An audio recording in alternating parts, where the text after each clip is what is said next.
Millionaire single dad sees Waitress teaching his nonverbal son to speak. What he does next changes her life forever. The rain came down in torrents, drumming against the windows of the small-town diner. Inside, the fluorescent lights flickered slightly, casting a dull glow over the mostly empty booths. Only a few stragglers nursed their coffee cups, watching the storm rage through the glass. Stephen Brooks pushed open the door, the bell above jingling half-heartedly. Water dripped from his long coat as he guided his 5-year-old son Oliver inside. The boy clutched his hand tightly, his wide eyes darting nervously around the unfamiliar, noisy environment. "Table for 2, the waitress behind the counter called out, her voice warm but loud enough to make Oliver flinch. Stephen nodded curtly and steered Oliver toward a booth near the window. He helped the boy into the seat and slid in across from him. Oliver immediately began to rock slightly, humming under his breath, his small hands flapping once, then again. Stephen leaned forward, speaking softly. "It is okay, buddy. Just breathe. We will be out of here soon." The clatter of dishes from the kitchen made Oliver startle, and then a loud laugh from a nearby table pushed him over the edge.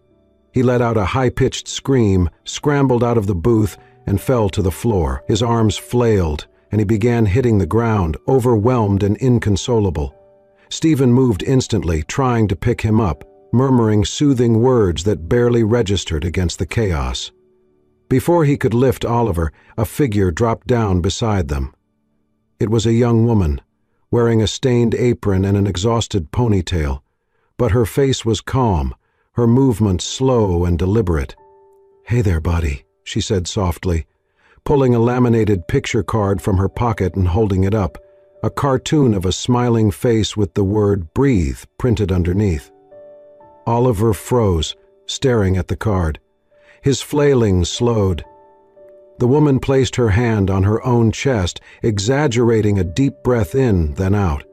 She tapped the picture again, smiling gently. Oliver mimicked her motion, taking a shaky breath. Stephen watched, stunned, as his son calmed down enough to sit up, his small body trembling but no longer in a full meltdown. The woman, Hannah, according to her name tag, smiled at Oliver and offered him a soft rubber toy from her apron pocket. Stephen's shock hardened into anger. "What do you think you are doing?" he barked. Hannah looked up, startled. "I was just," she began. "You do not get to touch my son without asking," Stephen snapped, his voice cutting through the diner. Heads turned. "I was trying to help," Hannah said, frowning. "He was overwhelmed. I have seen it before. I thought—" "You thought you would swoop in and play hero? Pity the poor autistic boy and his incompetent father?" Stephen's voice was sharp, brittle with something deeper than anger. Hannah's cheeks flushed. She stood slowly, the picture card still in her hand. "I was not pitying him," she said, her voice steady. "And I was not pitying you. I was trying to speak his language when you could not." Stephen's fists clenched at his sides. "You think you know anything about him, about us?" he ground out. "I know enough to see a boy who is scared," Hannah said quietly, "and a father who is too angry to see past his own pride." The words landed like a slap. Stephen opened his mouth to retaliate but stopped himself. Oliver, still sitting on the floor, was looking up at him, wide-eyed, silent. Hannah knelt again, ignoring Stephen, and spoke softly to Oliver. "You are doing great, sweetheart," she said. "Really brave."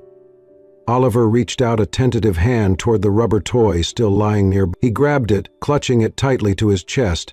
Stephen swallowed hard, feeling the judgmental stares of the other diners pressing in around him. "Get up," he said to Oliver, his voice rough. Oliver obeyed, sliding back into the booth with the toy gripped tightly in one hand. Stephen tossed a crumpled bill onto the table and turned toward the door. Hannah watched them go, her heart aching. She had seen it before, the frustration, the helplessness buried under anger. She knew it too well because she had lived it herself once. She blinked rapidly, forcing back tears. Stephen pushed the door open into the roaring night, barely noticing the rain that pelted him as he guided Oliver back to the car. Inside the diner, the murmur of conversation resumed, but the tension lingered. Hannah picked up the laminated picture card from the floor and wiped it off with the corner of her apron. "Poor kid," she whispered. She glanced at the door again, but they were already gone. She did not expect to see them again. She certainly did not expect that this brief, disastrous meeting would be the beginning of everything she had ever dreamed of and everything she had ever feared. The rain had stopped by the next afternoon, leaving the streets slick and glistening under a weak winter sun. Stephen Brooks sat behind the wheel of his black SUV, his hands tight on the steering wheel as he waited for the light to change. Oliver was buckled quietly in the back seat, humming a soft, tuneless song under his breath. Stephen stared straight ahead, jaw clenched, but his mind was a million miles away. He had not been able to shake the encounter at the diner. Hannah's words echoed in his head, sharper than he cared to admit.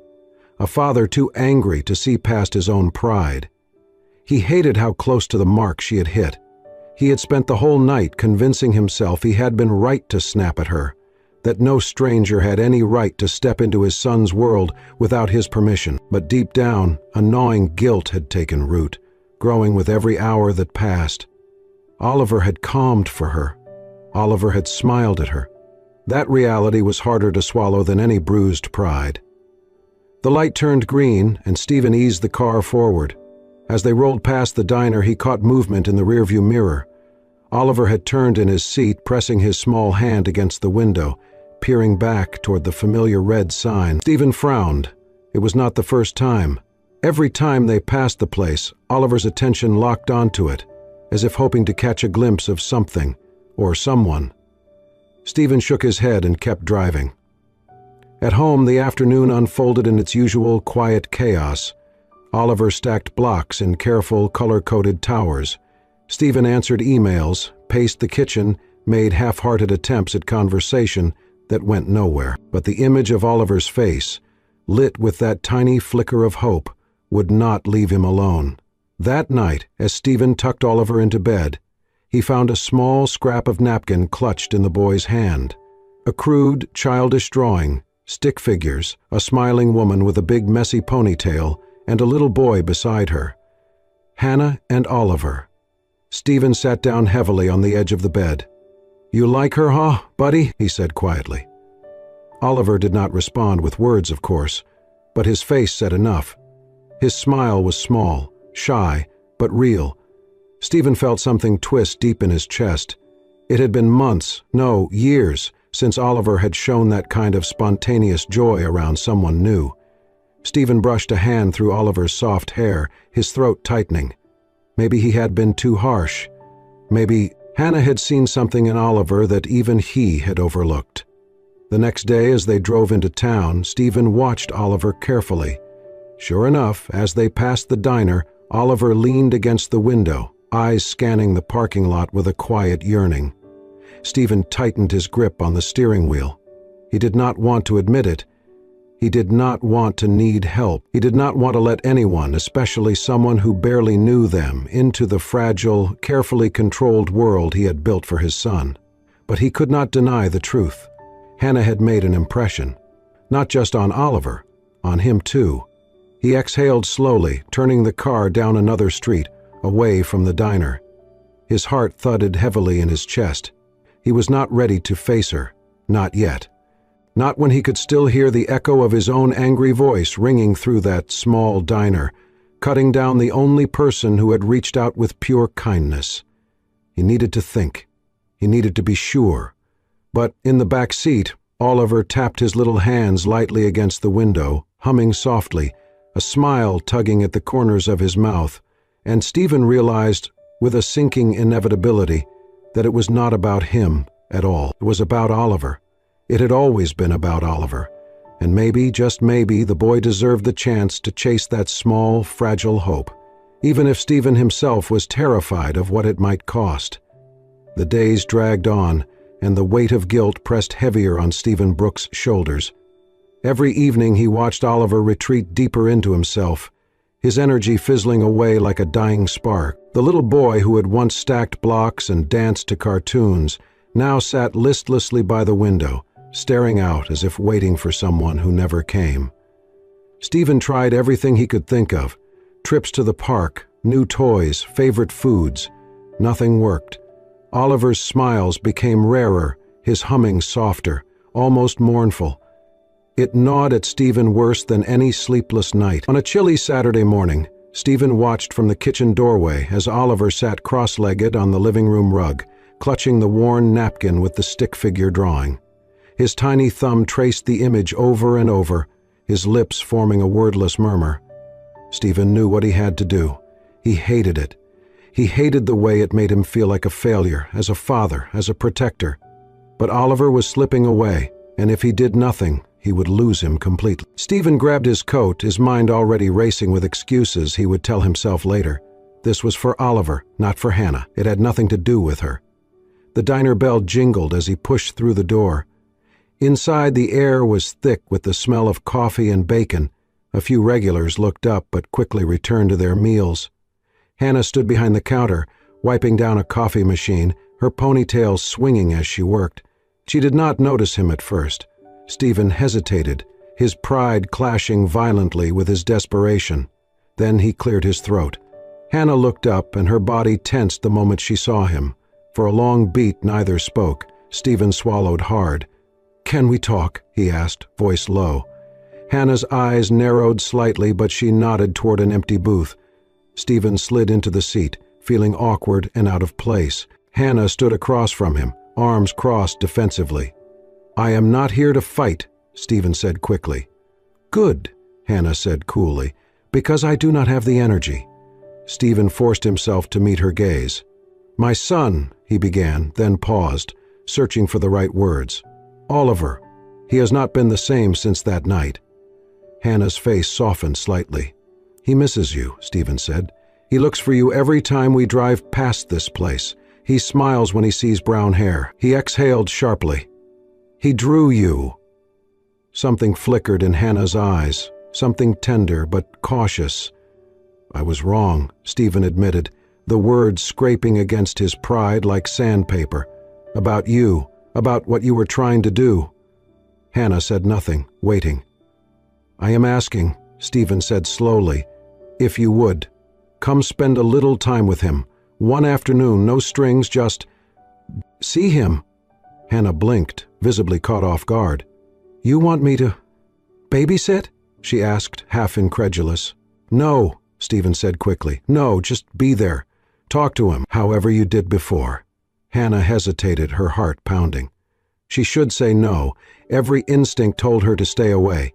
She had her own troubles, her own fragile world barely held together. She did not have room for rich men with broken hearts and bigger egos. But then she thought of Oliver's face, the way his small hands had fumbled for the picture card, the tentative smile he had given her, and she remembered what it felt like to be needed, even in the smallest way. "I do not know," Hannah began, voice uncertain. "Please," Stephen said, and the rawness in his voice startled them both. Hannah glanced toward the kitchen, where her boss was shouting something about a broken fryer, toward the windows where rain threatened to fall again, toward the future she had long stopped believing in. She looked back at Stephen. He was not begging, he was not commanding, he was simply a father asking for help, stripped of all the armor he usually wore. "When?" she asked softly. Stephen exhaled, relief flashing across his face. "Tomorrow afternoon. At my place?" Hannah bit her lip. "Okay," she said finally, "but just for a few hours." Stephen nodded. "Thank you." As he stood to leave, he hesitated. "And Hannah?" he said. She looked up. "I am sorry. For what I said?" She gave a small, tired smile. "Just do better," she said. Stephen dipped his head and left without another word. Hannah watched him go, her heart pounding for reasons she could not quite explain. She wiped her hands on her apron and turned back to the counter, pretending her world had not just tilted slightly on its axis. In the back of her mind, though, a small voice whispered, "Maybe, just maybe, this was the beginning of something different." Sunday afternoon arrived, cloaked in hesitant sunlight. Stephen stood by the living room window, arms folded, watching the driveway with a knot of tension lodged in his chest. Oliver sat cross-legged on the floor, lining up a row of toy cars with meticulous care. Every few seconds, he glanced toward the front door. Stephen checked the clock again. Hannah was supposed to be here 10 minutes ago. He was beginning to wonder if she had changed her mind when a small, battered sedan rolled into the driveway. Stephen exhaled slowly and moved to the door. Hannah stepped out, a canvas tote slung over one shoulder. She wore jeans and a faded blue sweater, her hair pulled back loosely. She looked different here, out of place but somehow fitting, like a splash of real life against the muted tones of his carefully controlled world. Stephen opened the door before she could knock. "Hi," Hannah said, a little breathless. "Hi," Stephen replied stiffly, stepping aside to let her in. Oliver's head popped up at the sound of her voice, his eyes widened, and a smile broke across his face, small but unmistakable. "Hey, buddy," Hannah said warmly, crouching down to his level. She pulled a small laminated card from her tote, showing a picture of two hands forming a sign. "This means friend," she said, signing the motion as she spoke. Oliver stared at her for a moment, then slowly, clumsily, mimicked the gesture. Stephen felt something catch in his chest. Hannah grinned. "Perfect," she said. Stephen hovered awkwardly by the doorway, feeling like a stranger in his own house. "Where would be good for us to work?" Hannah asked, standing. Stephen gestured toward the spacious living room. "Here is fine." Hannah nodded and sat cross-legged on the floor, unpacking a few more cards, a small whiteboard, and a set of brightly colored markers. Oliver edged closer, curiosity lighting up his features. For the next hour, Hannah worked with Oliver, showing him simple signs paired with pictures and sounds.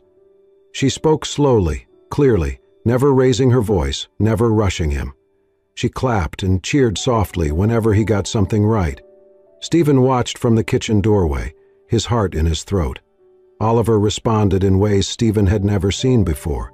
He pointed, he nodded, he even tried to mimic sounds, his little face scrunched in concentration. At one point, Hannah drew a simple house on the whiteboard and signed home.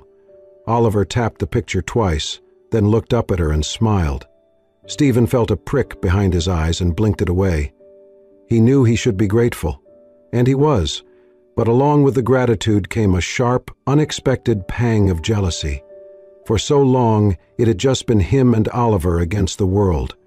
They had their own clumsy rhythm, their own silent language. Now, here was this woman, this stranger, breaking through the walls he had never managed to breach. Stephen swallowed hard, forcing himself to stay back, to let it happen. Then, something extraordinary happened. Oliver stood up, clutching the whiteboard in his small hands.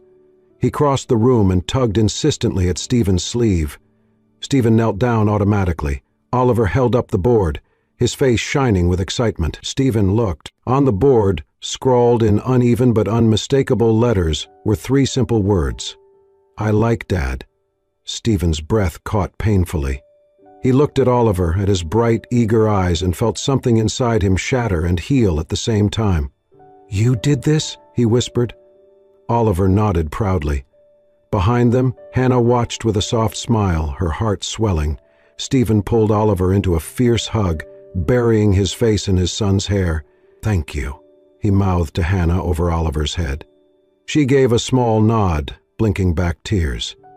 For a few moments, the room was filled with nothing but the sound of breathing, the fragile, precious quiet of a new bridge being built.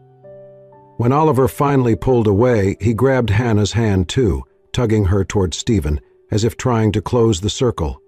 Stephen hesitated, then reached out and took her hand. It was warm, steady, real. They stood there, connected by a child who had once been locked inside his own silent world and was now, step by step, finding his way out. Stephen realized something else then, something that filled him with both hope and fear. He needed her, not just for Oliver, but for himself. The thought terrified him, and yet he could not look away. Later, after Hannah packed up her materials and promised to return next weekend, Stephen stood by the door and watched her drive away. Oliver pressed his nose against the window, waving his small hand. Stephen smiled, but deep inside, a seed of unease took root. He had spent so long being everything for Oliver. Protector, teacher, voice. What if Oliver did not need him the same way anymore? What if Stephen was the one left behind? The fear whispered in his ear, dark and insistent. He pushed it down. For now all that mattered was the joy in his son's eyes. For now all that mattered was that, for the first time in a long time, their world was expanding, and maybe, just maybe, there was enough room in it for all three of them. The following weeks slipped into a soft rhythm. Every Sunday, Hannah arrived at Stephen's house, her tote full of teaching materials and her smile brightening the entire space. Under her gentle guidance, Oliver blossomed, mastering new signs, stringing hesitant words together, laughing more freely than Stephen had ever seen. Stephen watched it all with a strange mix of wonder and growing vulnerability. He told himself it was fine, but the more Hannah became part of their lives, the more Stephen realized he was relying on her. Not just for Oliver's progress, but for the way she softened the sharp edges of their once lonely world. Not everyone saw it that way. "You need to be careful," Julia, Stephen's sister, warned one rainy afternoon as they sat in his kitchen. "You barely know her." Stephen frowned. "She has been good for Oliver." "Or maybe she sees an opportunity," Julia said, setting her cup down hard. "Rich, lonely, single dad, vulnerable kid. It happens." Stephen bristled but said nothing. Still, her words gnawed at him. Julia, unwilling to leave it alone, quietly hired a private investigator. When she received a short, stitched-together recording, Hannah talking to a co-worker about money and Stephen's wealth, Julia felt justified. Without hesitation, she forwarded it to Stephen. Later that night, Stephen listened to it alone in his office, the room swallowed by darkness. "He is rich. If I play this right, maybe I will not have to worry about money ever again." The words slithered into his ears, cold and damning. Stephen sat frozen, disbelief battling heartbreak. Was it all a lie? The laughter? The way Oliver lit up around her? The following Sunday, Stephen waited by the window, arms crossed tightly. When Hannah's car pulled into the driveway, Oliver squealed, running for the door. Stephen stayed rooted in place. When Hannah stepped inside, her face lit up at the sight of Oliver. "Hey, little man," she called, ruffling his hair. Stephen's voice sliced through the room. "We need to talk." Hannah blinked, startled. "Okay," she said, setting her tote down. Stephen strode across the room, pulling out his phone. He hit play. The distorted, cruel version of Hannah's voice filled the space. Hannah's face paled. "Where did you get that?" she whispered. "Does it matter?" Stephen snapped. "Was any of it real? Or was it all just about the money?" Oliver stood between them, sensing the tension. "No," Hannah said, shaking her head, desperation rising. "Stephen, it is not what you think." "Then what is it?" Stephen demanded. "Because from where I stand, it looks like you used my son to get to me." Tears filled Hannah's eyes. "You think I would use Oliver?" she choked. "You think I could—" "I think you should leave," Stephen said coldly. Oliver whimpered, clutching Hannah's sleeve, confused. Hannah knelt, her voice breaking. "You are so brave, little one. Do not ever forget that." She kissed the top of his head and stood, her hands trembling. Facing Stephen, she said quietly, "I thought you were different, but you are just another man who sees only what he is afraid to see." Without waiting for his reply, Hannah grabbed her tote and fled into the gray afternoon. Stephen stood motionless, the phone still in his hand. Oliver whimpered again, tugging at Stephen's pant leg. "Dada!" he whispered, his voice full of confusion and heartbreak. Stephen knelt and scooped him up, but Oliver wriggled away, running to the door, pressing his small hands against the glass, staring at the empty driveway. Stephen slumped back on his heels, numb. The house felt unbearably hollow.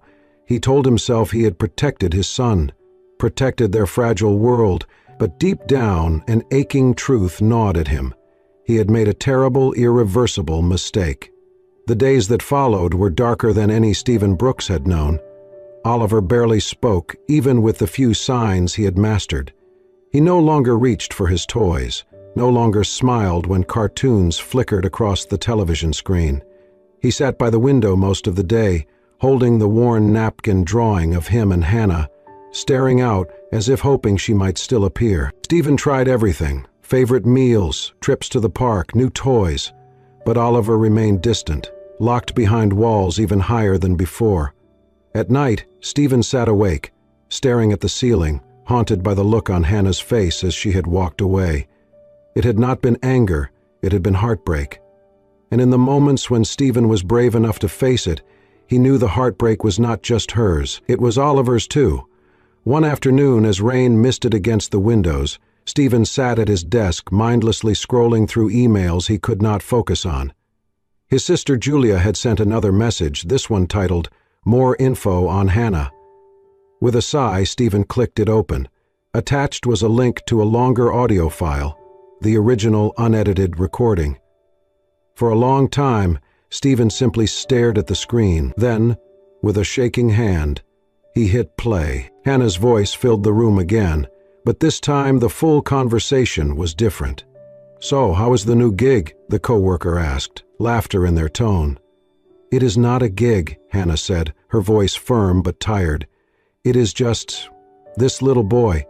He is amazing. I do not even know if I am helping him, but when he smiles at me—" She trailed off, emotion thickening her words. "It feels like maybe I am doing something good for once." "And the dad?" the coworker teased. Hannah laughed softly.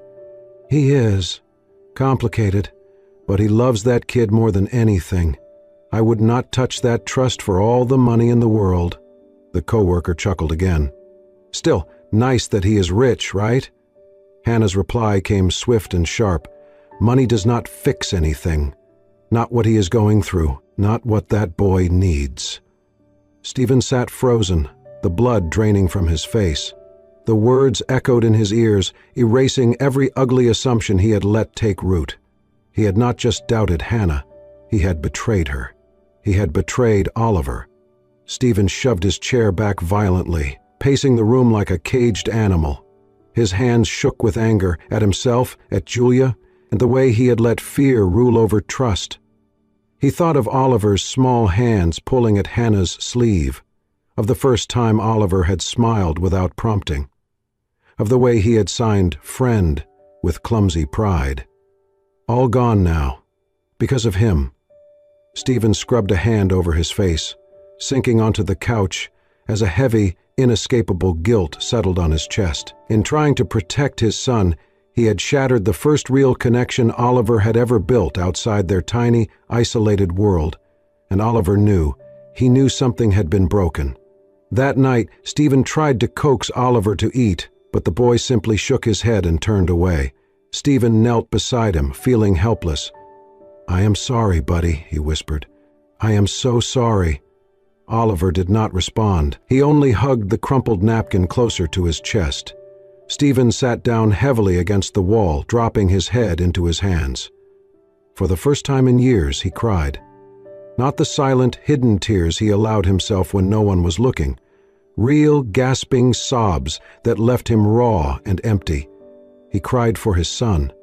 He cried for the woman he had hurt, and he cried for the man he had become, the one too afraid to believe in something good when it was offered freely. When the tears finally stopped, he wiped his face and looked at Oliver. The little boy met his gaze, solemn and steady. Stephen nodded slowly. "I am going to fix this," he promised. "I am going to bring her back." Oliver tilted his head slightly, a glimmer of hope flickering in his eyes. It was the only answer Stephen needed. The next morning, Stephen made the calls he should have made weeks ago. He confronted Julia, furious and unrelenting, forcing her to admit to her manipulations. She apologized, but the words tasted hollow. This was not something he could undo with an apology. It was something he had to earn back. Stephen packed a small bag, just essentials, and strapped Oliver into the back seat of his car. As he pulled out of the driveway, he felt something he had not allowed himself to feel in a long time: hope. He did not know exactly where Hannah was, but he would search every diner, every coffee shop, every roadside motel if he had to, because she was not just someone Oliver needed. She was someone they both needed, and this time, he would not let fear steal that chance away.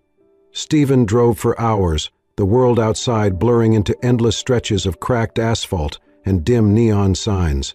He stopped at every roadside diner, every crumbling motel, asking the same question. "Have you seen her? Brown hair, about this tall, kind smile." Most shook their heads. Some barely looked up. Oliver rode silently in the back seat, clutching the worn napkin drawing. His presence grounded Stephen, reminding him why he could not give up, even as exhaustion clawed at him. By nightfall, they rolled into a tired little town skirting the highway, its main street lined with flickering streetlights. Stephen's eyes scanned the storefronts until they landed on a dingy bakery, Maggie's Pies, its windows fogged with steam. Through the glass, he caught a glimpse of a woman in a flour-dusted apron. His heart kicked hard against his ribs. It was her. Without thinking, he parked, grabbed Oliver's hand, and pushed through the bakery door, the bell above jingling weakly. The warm scent of cinnamon and sugar wrapped around them, but Stephen barely noticed. Hannah looked up, freezing when she saw them. A tray slipped slightly from her hands. Before Stephen could speak, Oliver let go and ran across the room, arms wide. "Home!" he cried, voice clear and sure. Hannah gasped, dropping the tray with a clatter.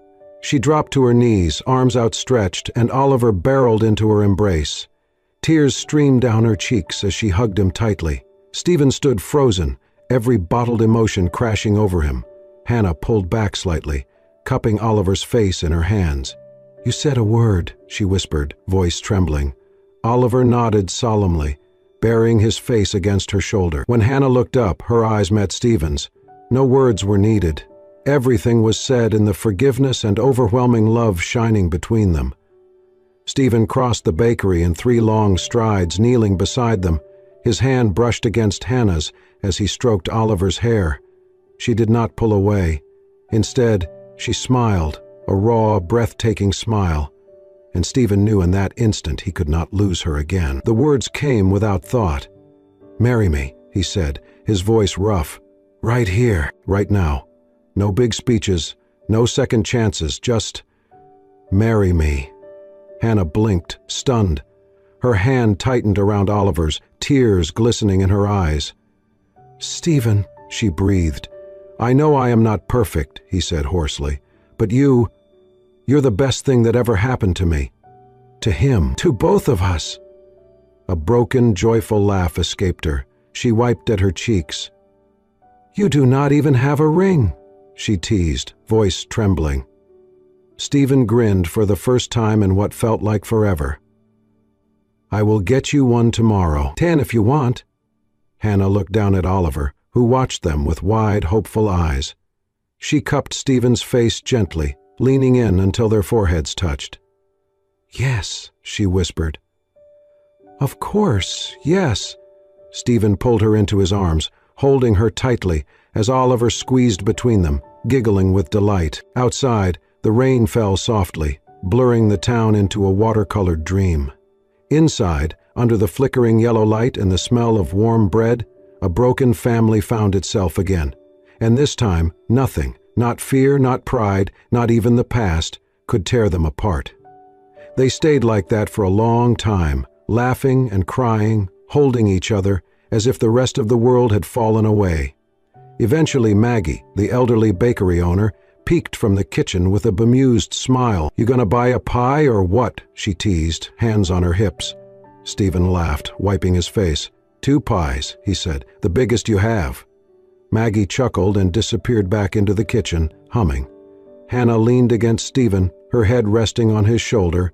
Oliver nestled warmly between them. Stephen kissed her forehead, feeling her sigh against him. This was it, not the life he had once imagined. Not the life he had clung to out of fear. Something better, something real, something earned. As he sat there, surrounded by the 2 people he loved most, Stephen understood something simple and true.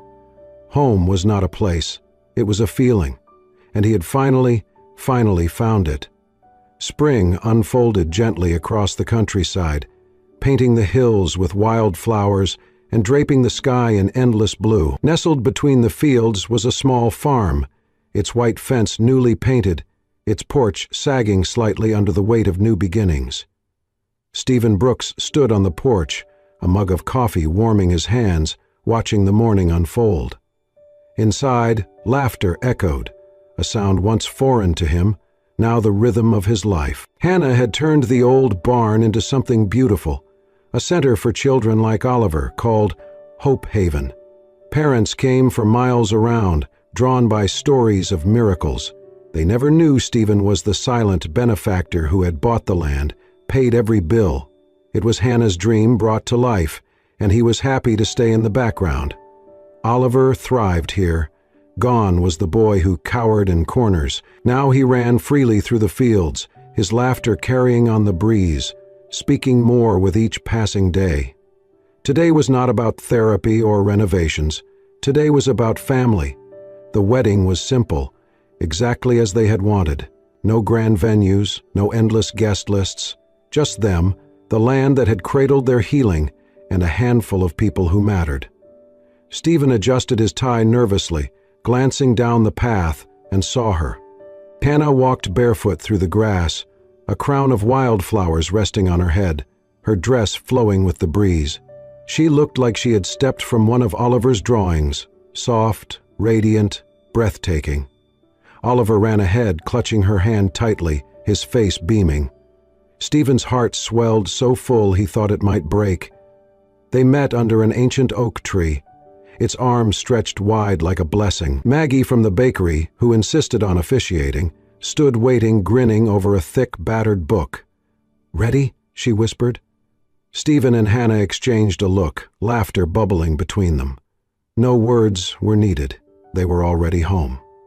The ceremony was short, sweet, and perfectly imperfect, Oliver interrupting to hand Stephen a dandelion, the wind tugging Hannah's hair, Maggie forgetting half her speech and laughing through the rest. It was perfect. When Maggie finally said, "You may kiss the bride," Stephen needed no encouragement. He leaned in, kissing Hannah with a love so fierce and sure, the world seemed to tilt beneath them. When they finally pulled apart, Oliver clapped his hands, giggling, and then, in the hush that followed, Oliver looked up at Hannah with bright, solemn eyes. "Mom," he said clearly. The world stopped.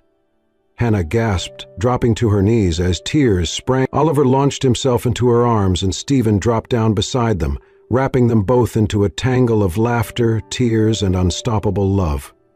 They stayed there as the light faded, as the sky deepened to a soft velvet blue. Later, they sat on the porch swing, Oliver curled asleep between them. They watched the stars blink into being, the air heavy with the scent of honeysuckle and fresh earth. Then, with a sudden sweep, a shooting star cut across the sky, burning bright and fierce against the night. Hannah caught her breath and pointed. "Look," she whispered. Stephen followed her gaze, smiling. "A wish?" he asked quietly. She shook her head, her voice thick with emotion. "No," she said, "a promise."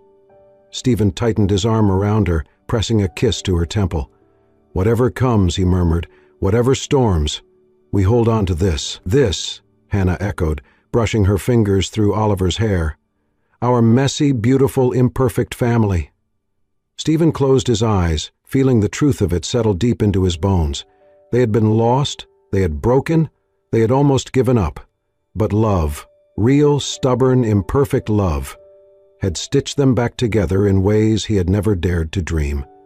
He looked down at the two people he loved most, their faces glowing in the soft starlight. Home was not a place, it was a feeling, and they had finally found it. Above them, the shooting star burned out, leaving the vast, endless sky, and three steady hearts beating stronger together than they had ever been alone. In a world that often feels overwhelming, where hope can seem just out of reach, Stephen, Hannah, and little Oliver remind us of a powerful truth. Family is not about perfection. It is about love. It is about standing together through the storms, healing the broken places, and building a home from laughter, forgiveness, and second chances. Thank you for joining us on this beautiful journey of healing, trust, and unconditional love. If stories like this touch your heart and remind you of the resilience we all carry within, we invite you to subscribe to Soul-Stirring Stories. Here, we share tales that inspire, heal, and celebrate the extraordinary power of human connection. Stay with us for more real, emotional stories that speak to the soul. Until next time, may you always believe in the beauty of second chances.